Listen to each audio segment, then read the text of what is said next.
Apa isi sabdanya? La tarmu al jamrata. Janganlah kalian melempar jumrah. Janganlah kalian melempar jumrah. Yang dimaksud jumrah di sini adalah jumratul aqabah, yang dilempar pada tanggal 10 Dzulhijjah. Janganlah kalian melempar jumrah sampai matahari terbit. Jadi aturannya adalah sesuai dengan hadis ini, ya, lempar jumrah itu dilakukan setelah matahari terbit. Ya. Hanya saja hadis ini lemah. Hadisnya lemah, ya, hadisnya lemah karena hadisnya hadis munqati'. Hadis munqati'. Hadis munqati' itu artinya hadisnya terputus. Sanadnya terputus. Kenapa? Ya, karena salah seorang perawinya yang bernama Al-Hasan Al-Urani. Al-Hasan Al-Urani itu tidak mendengar langsung hadis ini dari Abdullah bin Abbas radhiyallahu anhu jami'an. Jadi terputus di situ antara Al-Imam Al-Hasan Al-Urani dengan Abdullah bin Abbas radhiyallahu anhu jami'an. Meskipun Al-Imam Al-Hasan Al-Urani rahimahullah itu seorang perawi yang thiqah. Seorang perawi yang thiqah. Tapi sekali lagi hadis ini terputus karena Al-Hasan Al-Urani rahimahullah ta'ala tidaklah mendengar hadis ini langsung dari sahabat Abdullah bin Abbas radhiyallahu anhu. Sampai-sampai Imam Abu Hatim rahimahullah mengatakan lam yudrikhu. Bahkan Al-Imam Al-Hasan Al-Urani rahimahullah ta'ala tidak pernah berjumpa dengan Abdullah bin Abbas radhiyallahu anhu jami'an. Hadis ini, ya, dihukumi lemah. Akan tapi ada hadis lain, yaitu hadis nomor 723 yang disebutkan Imam Al-Hafidz Ibnu Hajar Asqalani rahimahullah ta'ala, seolah-olah beliau ingin mengatakan meskipun hadis nomor 722 yaitu hadis Abdullah bin Abbas radhiyallahu anhu jami'an itu derajatnya lemah, dhaif, karena ada sanad yang terputus, tapi hadis di atas dikuatkan oleh hadis berikutnya, yaitu hadis nomor 723 yaitu hadis Ummul Mukminin Aisyah radhiyallahu anha.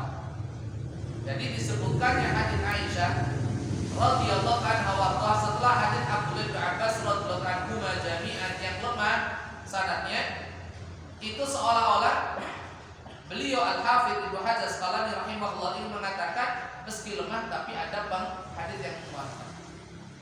Itu hadis nomor 723. Maka kita baca dulu. Wa an Aisyah radhiyallahu anha qalat arsalan Nabiy sallallahu alaihi wasallam bi ummi Salamah lailatan nahri faramatil jamrata qabla al-fajr thumma madat fa afadat. Rawahu Abu Dawud wa isnaduhu ala syarti Muslim. Dari Aisyah radhiyallahu anha, ia berkata, pada malam hari raya Adha, Nabi Shallallahu Alaihi Wasallam pernah mengutus Ummu Salamah radhiyallahu anha, lalu ia melontar jumroh sebelum fajar. Kemudian ia pergi melakukan tawaf ifadah. Riwayat Abu Daud, sanadnya memenuhi syarat Muslim. Ya. Hadis ini diriwayatkan oleh Imam Abu Dawud nomor 1942. 1942. Dan dikatakan oleh Imam Al-Baihaqi dalam kitabnya Al-Ma'rifah, isnadun sahihun la ghubar alaih. Sanad hadis ini adalah sanad yang sahih, tidak diragukan lagi. Dan dalam kitabnya yang lain yaitu Al-Khilafiyat, sama punya Imam Al-Baihaqi, dan Imam Al-Baihaqi rahimahullah taala itu sanadnya ada dalam kitabnya Al-Khilafiyat mengatakan rijaluhu thiqat. Rijaluhu thiqat, bahwasanya para perawi hadis ini adalah para perawi yang thiqat, yang dapat dipercaya. Makanya oleh Imam Ibnu Hajar Asqalani rahimahullah taala, hadis ini disebutkan wa isnaduhu ala syarti Muslim. Sanad hadis ini sesuai dengan syarat Imam Muslim. Akan tetapi sebagian ulama rahimahumullah jami'an mengatakan hadis ini lemah. Hadis ini lemah. Ya. Lemahnya di mana? Lemahnya adalah di situ ada ittirab, yaitu sanadnya itu tidak tetap. Muttarib itu apa? Bolak-balik. Ini. Sanadnya dan juga matannya.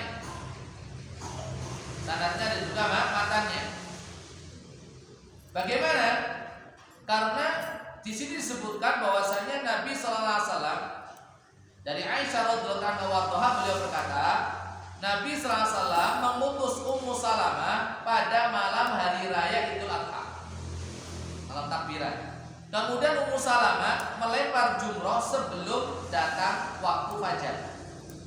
Kemudian beliau meninggalkan tempat lempar jumrah, fa'afadat, kemudian pergi ke Mekah untuk melaksanakan tawaf ifadah. Bertolak dari dari Mina, bertolak dari Mina setelah lempar jumrah ke Mekah untuk melaksanakan tawaf ifadah. Ini matanya ada di dalam kitab Bulughul Maram ini. Tapi di dalam sebagian riwayat disebutkan anna Nabiya sallallahu alaihi wasallam amara Umma Salamata an tuwafiyahu salat as-subhi di Makkah. Ma'ana Nabiya sallallahu alaihi wasallam salat subha yawma idzin fil Muzdalifah. Dalam riwayat bahwasanya Nabi sallallahu alaihi wasallam memerintahkan Ummu Salamah untuk menemui beliau pada saat salat subuh di Mekah. Saat subuhnya Rasulullah di mana? Di Mekah. Disuruh untuk menemui beliau alaihi salatu wasallam saat salat subuh. Di mana? Di Mekah. Padahal pada waktu itu Nabi sallallahu alaihi wasallam salat subuhnya bukan di Mekah, tapi di Muzdalifah.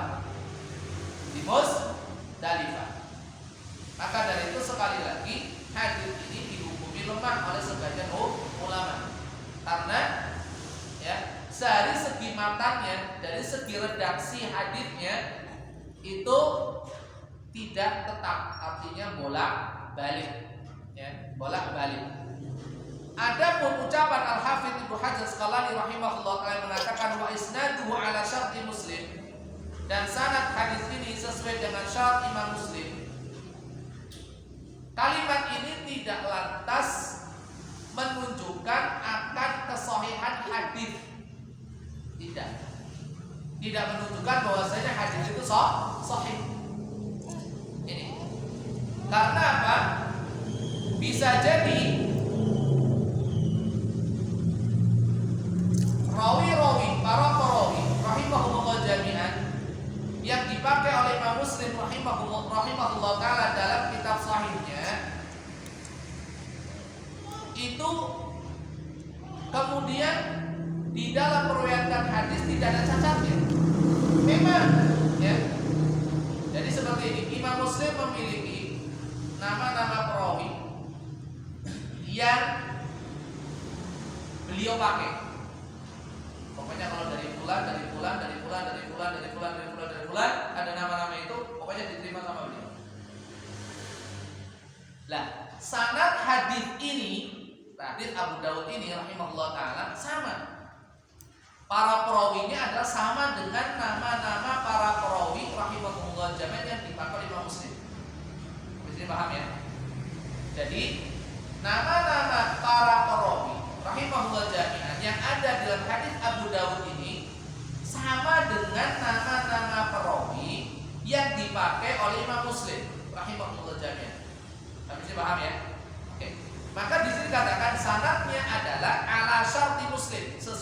syarat Imam Muslim. Artinya para perawi yang dipakai oleh Imam Muslim itu adalah para perawi yang ada di dalam hadis Abu Daud ini rahimahullah ta'ala. Berarti seolah-olah kalau seandainya orang-orang yang dipakai dalam periwayatan hadis itu sama, berarti kan hadisnya sahih, ya enggak? Karena namanya sama. Saya meriwayatkan dari jenengan. Kemudian Pak Marioto meriwayatkan hadis juga dari jenengan. Saya Imam Muslimnya, Pak Marioto Imam Abu Dawudnya. Kira-kira derajat hadis yang saya riwayatkan dari jenengan sama dengan derajat hadis yang diriwayatkan Pak Marioto dari jenengan sama atau tidak? Sama kan? Karena para perawinya sama. Paham ya?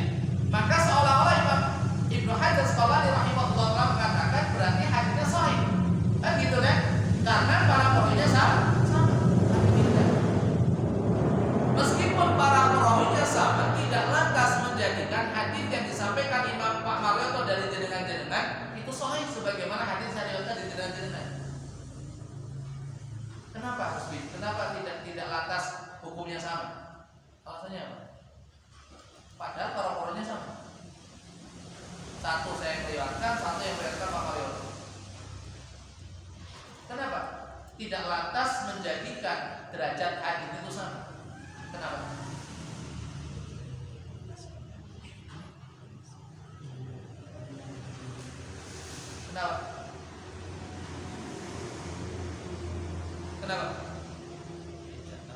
Tergantung beritanya, ya kan? Kalau beritanya sama, derajatnya sama. Tapi kalau beritanya berbeda, memang orang yang dipakai untuk meriwayatkan hadis sama. Cuma beritanya sama atau tidak?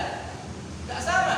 Saya mungkin meriwayatkan dari jenengan berita A, bahwa saya terjadi begini. Ini sahih. Tapi beliau Pak Marioto meriwayatkan dari jenengan satu peristiwa yang lain, satu berita yang lain, yaitu berita C. Beritanya beda, kan gitu kan? Apakah kemudian meski menggunakan orang seperti jenengan berita C itu menjadi sahih sebagaimana berita A yang saya sampaikan dari jenengan? Belum tentu. Jadi sekali lagi, sama perawi dalam rentetan sanad tidak lantas menjadikan dua hadis yang berbeda itu derajatnya sama. Paham ya? Ya, karena beritanya sama. Kenapa saya katakan tadi? Tidak mutlak ketika Pak Marioto menggunakan jenengan dalam periwayatan hadis kemudian hadisnya sahih sebagaimana hadis yang saya riwayatkan dari jenengan. Iya enggak? Kenapa? Karena perbedaan kontennya, perbedaan isi beritanya, isi hadisnya. Dan sudah kita katakan tadi, isi hadis itu mutharib. Apa itu mutharib tadi? Bolak-balik. Karena tadi dikatakan Rasulullah SAW memerintahkan kepada Ummu Salamah untuk menemui beliau pada saat sholat subuh di mana? Sholat subuhnya di mana? Di Makkah. Padahal kenyataannya pada hari itu Rasulullah SAW sholat subuhnya di mana? Di Muzdalifah. Paham ya? Nah itu loh masalahnya di sini. Diisinya. Diisinya. Contoh misalkan, gampangnya gini. Saya meriwayatkan dari jenengan berita A. Terjadi bahwasanya hujan barusan turun di di kota Salatiga. Ternyata saya dengan telepon, benar Salatiga hujan, benar. Oh, berarti benar. Ya kan? Pak Marioto meriwayatkan sama, saking jenengan. Berita yang lain. Qadarullah wa masyafa'at, terjadi kecelakaan di Tuntang. Ya. Jamnya kata Pak Marioto jam 5 tadi.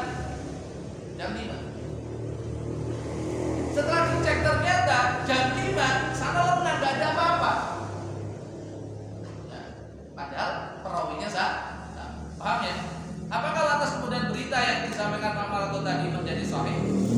Tidak, karena kontennya itu tadi bolak-balik. Jadi jam 5 orang jam 3 bolak-balik. Paham ya? Jadi sekali lagi ini masalah melempar jumrah Aqabah. Bahwa ibu hadirat rahimani Allah wa iyyakum jami'an, dari dua hadis di atas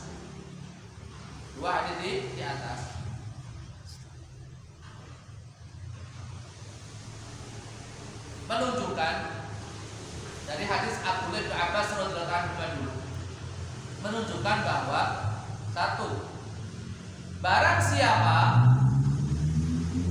yang bertolak dari Musdalifah di waktu malam, bertolak dari Musdalifah di waktu malam, maka dia tidak boleh melempar jumrah. Dia tidak boleh melempar jumrah kecuali setelah matahari terbit. Sampai matahari terbit.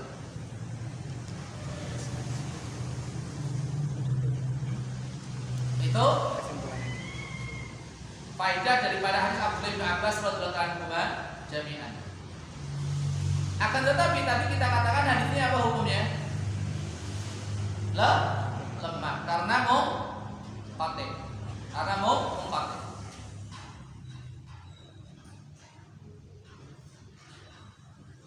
Kemudian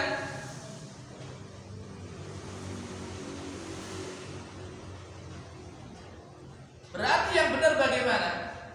Yang benar adalah bahwasanya orang yang bertolak dari Musdalifah setelah tenggelamnya bulan, bulan. Berarti kapan bulan itu tenggelam? Menjelang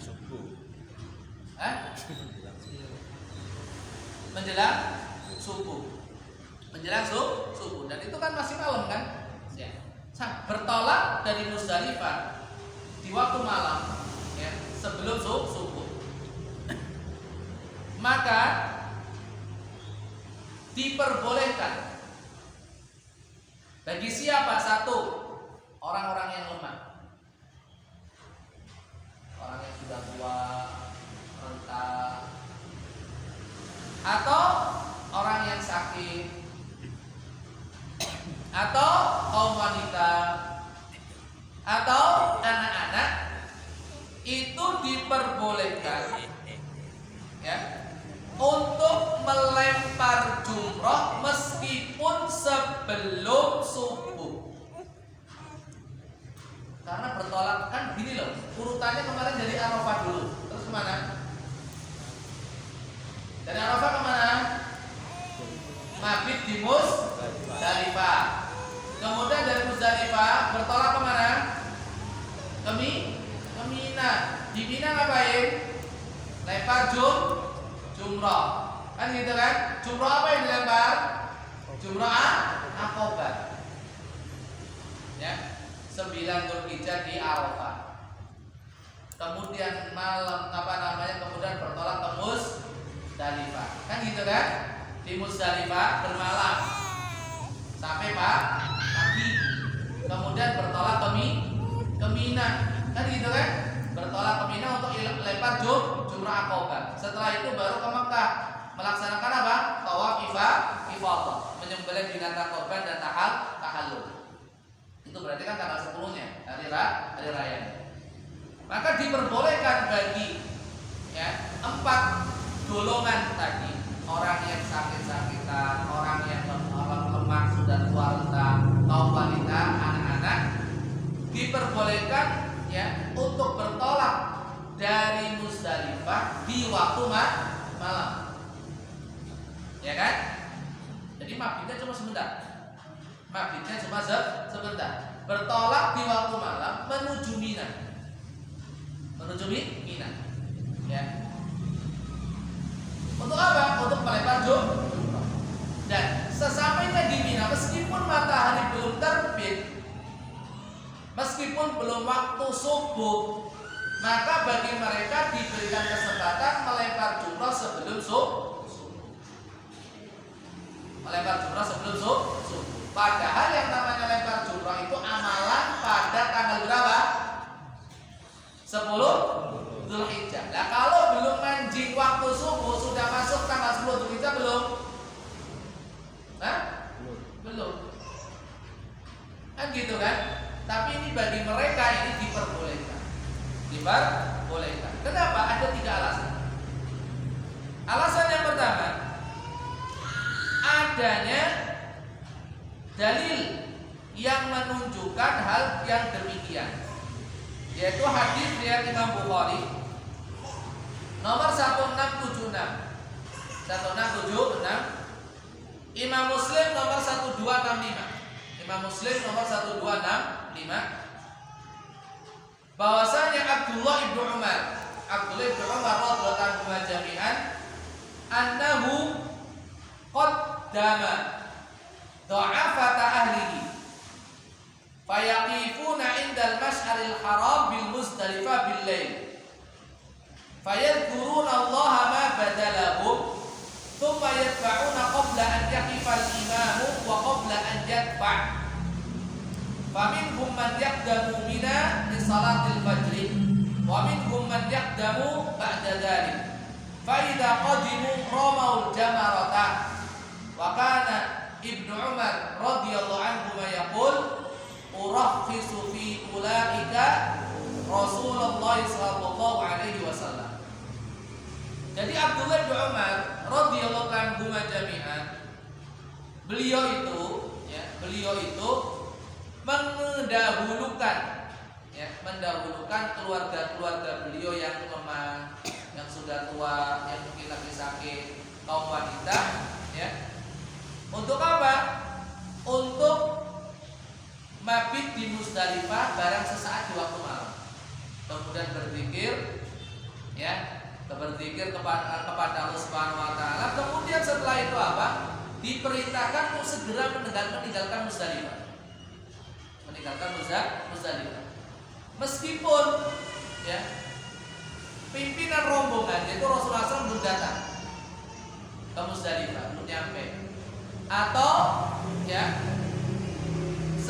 meskipun Rasulullah SAW itu belum bertolak dari Muzdalifah, pokoknya didahulukan dulu. Jadi imam di sini adalah siapa?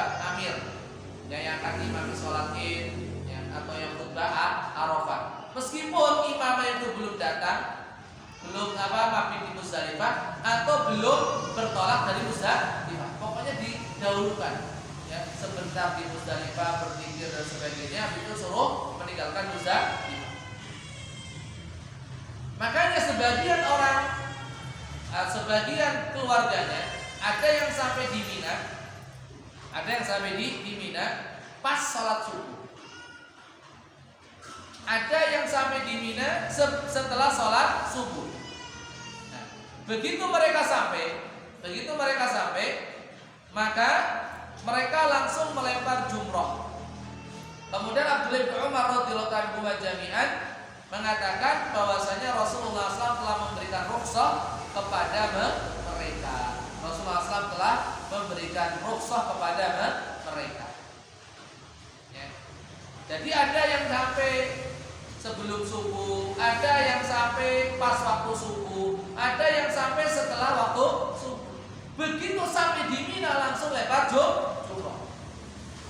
Ya, makanya ada yang lempar jumroh sebelum subuh.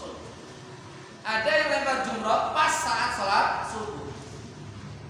Ada yang lempar jumroh setelah sholat subuh. Dan itu semua adalah rukhsah yang Rasulullah Shallallahu Alaihi Wasallam berikan kepada mereka. Ini rukhsah, ya. Kemudian dalil yang kedua adalah hadis yang diriwayatkan oleh Imam Bukhari nomor 1679 dan Imam Muslim nomor 1291 dari Abdullah ibnu Kaisan. Beliau bekas budak dari Asma bintu Abi Bakar Siddiq radhiyallahu anhu jami'an. Beliau pernah mendapatkan pesan dari Asma, qalat li Asma wa hiya inda daril Muzdalifah. Asma pernah bertanya kepadaku saat beliau berada di Muzdalifah, hal ghabal qamar, apakah bulan itu sudah redup cahayanya atau sudah tenggelam? Maka kata Abdullah bin Kaisan, la, belum.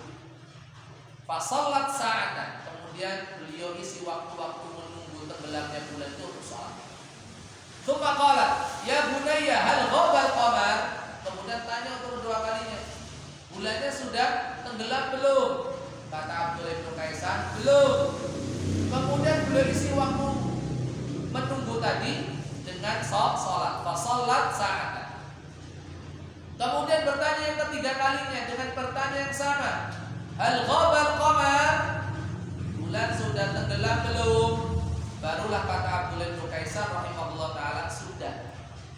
Maka beliau berkata, irhal bi, ayo tolong berangkatkan saya kemana? Ke Mina. Fartahalna hatta romat al-jamrata. Maka kami pun berangkat sampai di Mina. Beliau Asma radhiyallahu anha langsung melempar jumrah. Tsumma shallat fi manziliha, kemudian beliau salat subuh di tempat beliau singgah. Faqultu laha hanata, kemudian aku bertanya kepada beliau, ya, kepada beliau radhiyallahu anha warḍaha, ya hanata ma arana illa qad ghallasna, wahai saudariku, ma arana illa qad ghallasna, tidaklah kita datang ke Mina kecuali waktu masih petang, masih sangat gelap, karena sebelum subuh gitu. Qalat ya bunayya inna Rasulullah sallallahu alaihi wasallam udhina lidhu'un. Jawaban Asma, sesungguhnya Rasulullah SAW, wahai anakku, sesungguhnya Rasulullah SAW itu telah mengizinkan kepada para wanita untuk, yang mengizinkan memberikan rukhsah untuk meninggalkan Muzdalifah meskipun masih malam. Jadi itu adalah rukhsah. Jadi menunjukkan tentang apa? Keluhuran dan ketinggian syariat Islam, kemudahan yang diberikan oleh Islam kepada para wanita, orang-orang yang sudah tua, anak-anak, orang-orang yang bermayat sakit. Karena apa? Kalau bersamaan dengan jamaah yang lain, kasihan mereka. Lempar jumrah itu desak-desakan. Makanya diberikan rukhsah keringanan, boleh melempar jumrah sebelum terbitnya fajar, masih sepi. Nah itu hanya bisa dilakukan ketika seseorang itu bertolaknya dari Muzdalifah masih dalam kondisi malam, masih gelap. Ini dalil yang pertama tentang diperbolehkannya melempar jumrah apabila sebelum fajar. Bagi 4 golongan tadi. Kemudian dalil yang kedua adalah annahu law kana ramaha la yajuzu qabla subhi la bayyanahu an-nabiy sallallahu alaihi wasallam lil ummati bayanan 'aman. Kalau seandainya ternyata tidak boleh bagi mereka lempar jumrah sebelum subuh, niscaya Rasulullah SAW memberikan larangan, memberikan penjelasan, jangan kalian melempar jumrah sebelum fajar. Ada larangan besar. Tadi hadits Abdullah bin Abbas, ya enggak? Hadits Abdullah bin Abbas radhiyallahu anhu bunyinya apa? La tarmul jamrata hatta tatlu'ash samsu. Janganlah kalian melempar jumrah sampai matahari terbit. Berarti kan seolah enggak boleh. Ini jawabannya gimana? Haditsnya lah. Paham ya? Ini haditsnya lah. Makanya sekali kalau seandainya enggak boleh bagi mereka lempar jumrah sebelum subuh, sebelum fajar, pasti Rasul tahu. Kalau itu enggak boleh, saya mendapatkan teguran. Ada larangan, enggak boleh.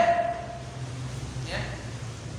Menjelaskan bahwasanya lempar jumrah itu enggak boleh kecuali setelah terbit matahari. Ternyata ada penjelasan dari Nabi alaihi salatu wasallam. Padahal itu ada suatu hal yang penting. Suatu hal yang penting. Dan inilah yang dipahami oleh siapa? Abdullah ibnu Umar. Makanya beliau berani menyuruh keluarganya untuk bertolak dari Musdalifah ke Mina meskipun malam masih ada, meskipun masih di waktu malam. Tapi lebih utamanya apa?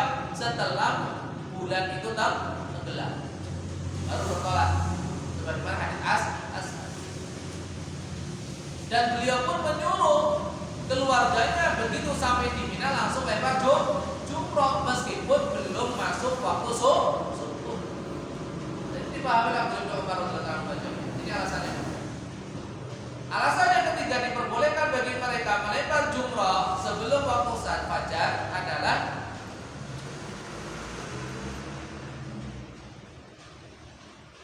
karena kalau seandainya mereka tidak diperbolehkan untuk melempar jumroh di waktu tersebut, niscaya akan memberatkan mereka, akan menyusahkan mereka.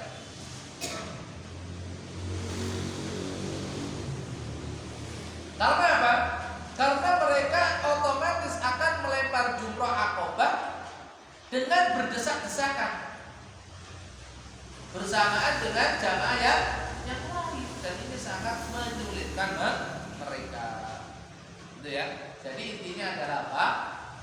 Bahwa hadis Abdullah bin Abbas radhiyallahu anhu itu lemah, sehingga tidak bisa dijadikan dalil tentang larangan melempar jumroh sebelum fajar.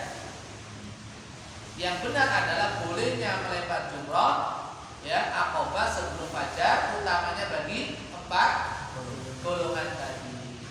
Ya, dengan 3 alasan. Satu, adanya dalil. Kita sebutkan 2 dalil tadi. Yang kedua adalah apa? Yang kalau saat itu tidak diperbolehkan, saya Rasulullah SAW memberikan penjelasan dan keterangan. Ternyata tidak. Berarti itu menunjukkan boleh. Dan itulah yang dipahami oleh Abdullah bin Umar radhiyallahu anhu. Kemudian alasan yang ketiga adalah itu dalam rangka memberikan keringanan bagi 4 golongan tersebut, ya, agar tidak berdesak-desakan, himpit-himpitan dengan jamaah yang lain untuk melaksanakan lempar jumrah. Adapun hadis yang kedua, hadis 723, yaitu hadis Aisyah.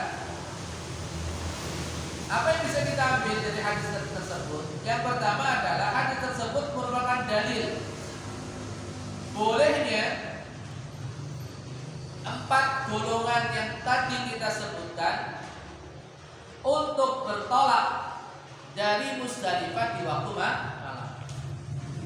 Ya. Karena Rasulullah SAW memerintahkan Ummu Salamah malam hari raya untuk kemana? Untuk bertolak dari Musdalifah ke Mina.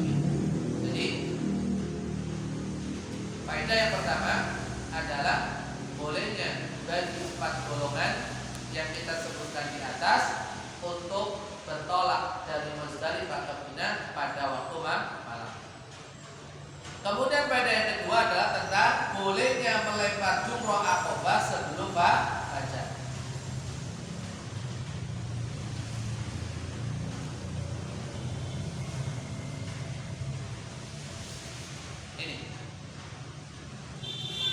Dan tentang bolehnya melempar jumroh Aqabah sebelum fajar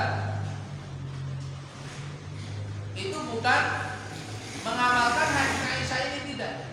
Karena hadis Aisyah ini tadi syaratnya apa? Syaratnya sahih. Cuma yang bermasalah matannya. Yang bermasalah apa? Matannya tadi. Ya, syaratnya lemah, syaratnya sahih, tapi matanya yang bermasalah, gitu loh. Jadi tentang bolehnya melempar jumroh Aqabah sebelum waktu fajar bukan berdasarkan hadis Aisyah ini, bukan. Tapi berdasarkan 2 hadis tadi. Hadis Abdullah bin Umar dan hadisnya siapa? Asma radhiyallahu anha. Oke. Kemudian poin yang terakhir, kalau kita menerima hadis Abdullah bin Abbas dan juga hadis Aisyah, udahlah kita terima. Ya. Kita terima, bisa dijadikan sebagai apa? Dalil. Ini biasanya para ulama kan begitu, ya. Ngalahan, ya, ngalahan. Ya wis rapo. Ini gini.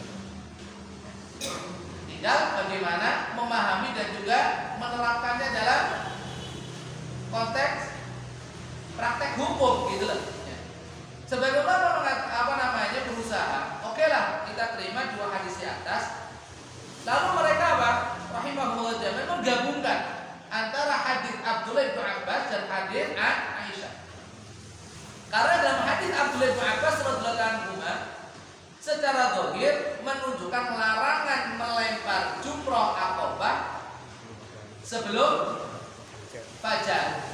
Bolehnya setelah matahari terbit, kan gitu kan? Sementara hadis Aisyah menunjukkan apa? Bolehnya melempar jumroh Aqabah sebelum fajar. Kontradiksi enggak? Kontradiksi. Maka berusaha tidak dikompromikan. Namanya metode al-jami', dikompromi.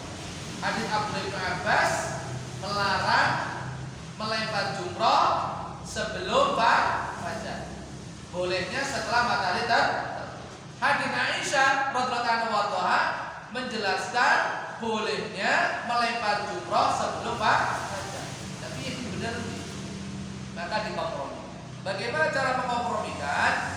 Bahwa waktu melempar jumroh Aqabah itu ada dua macam. Waktu melempar jumroh Aqabah itu ada dua waktu.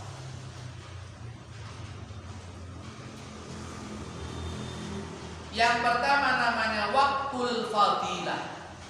Waktu al-fadilah. Waktu yang utama. Waktu yang utama. Waktul fadilah, waktu yang utama. Itu kapan? Setelah matahari terbit. Sesuai dengan hadis Abdullah bin Abbas, itu waktu yang utama. Paham ya? Jadi para ulama memaknai ataupun membawa konten isi dari hadis Abdullah bin Abbas radhiyallahu anhu ini untuk apa? Waktu utama melempar jumroh Aqabah, yaitu setelah matahari terbit. Kemudian waktu yang kedua namanya waktu jawaz, waktu diperbolehkan. Waktu diperbolehkan melempar jumroh Aqabah adalah apa? Sebelum subuh. Clear sudah masalahnya. Gak usah bentuk-bentukan ini lemah atau ini, udah gitu aja, enak kan? Wes, isi utama lempar jumroh bar matahari terbit. Tapi kalau seandainya sebelum matahari terbit pun lempar jumroh Aqabah, sah atau tidak? Sah. Itu waktu udah.